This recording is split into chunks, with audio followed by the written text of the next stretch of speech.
Los Jaichackers is Phonetic. phonetic, and It's spelled phonetic. it's spelled phonetically, and it refers to hijackers as in cultural hijackers and Black media market, hijackers. yes. How, to take something and basically make it yours, and maybe, in some Yeah, but ways, also like out of necessity. the name too, like I'm a big fan of refrito music, which is like Mexican bands that did American rock and roll, and a lot of their bands were like called Los Psychos or Los Zeros and Los Shanes, and to me it was cool because it was like, well, here's an art project that we want to approach as if we're like a band, you know what I mean? The intersection of art and music in subcultures has always been really interesting to me, because you start with nothing and you have to create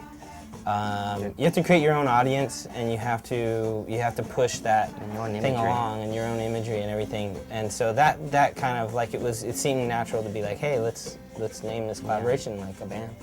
It's with that sentiment of like by necessity to grab things and not worry about ownership so much, and so in that way it's like cultural.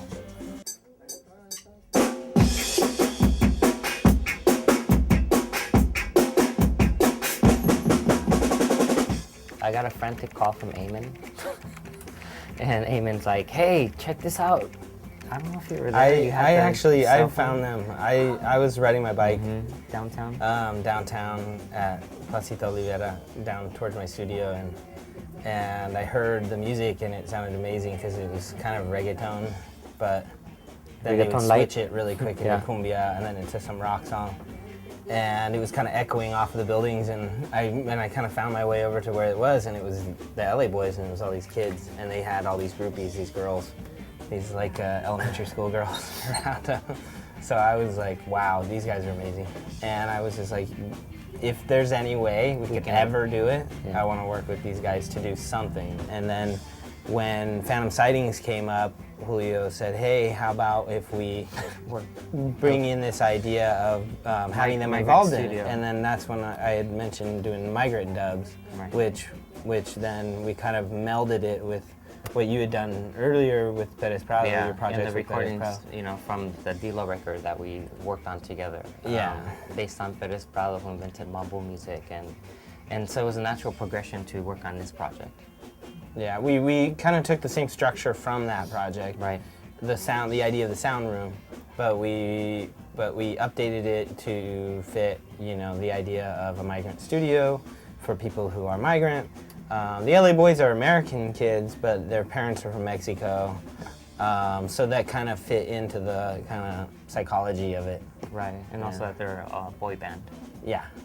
One of the most exciting parts is that we get to travel before the show opens in every city that it's going to.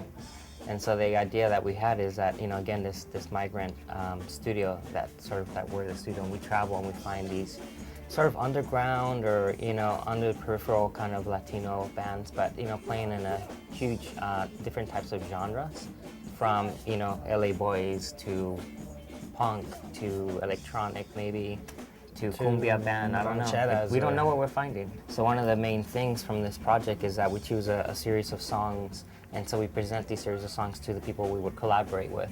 And they're basically covers. And again, just kind of going back to the idea of translation and culture and changing something from, late 70s British rock.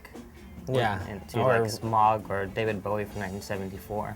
Yeah. So originally with the LA Boyz, we gave them some music, and the ones that Eamon described, Maria Daniela and Smog, and they actually said they would love to work with us, but they had to change. Well, they couldn't play those songs because they didn't agree with the lyric content. The Smog one, they didn't. There was no argument there, but I think the Miedo song by Maria Daniela, it was definitely risque, and so they altered the lyrics, just like the other cumbia style of Another Brick in the Wall, where like it has nothing to do with the original. So it's about cultural sampling in a way. To us, since Eamon grew up in Arizona, I grew up in Tijuana and San Diego, that whole idea of morphing of different cultures and different musical ideas that have always been there, and to see it actually being played and us being involved with it, I think is really fantastic.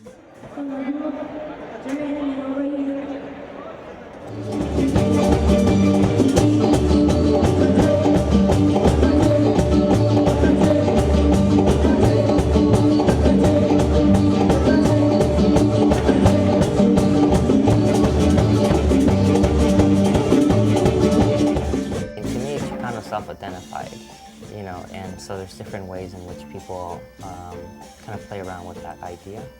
I mean, you know, there's, you know, is Chicano just Mexican, or is it, you know, Peruvian? So it's interesting context because, you know, there's going to be some amazing work. Like, I always love the work of Osco. So it's great to start from there into what's happening now and how Latino or Latino-based artists are sort of playing with the idea of, you know, I would say post-Chicano, post-identity issues. Yeah.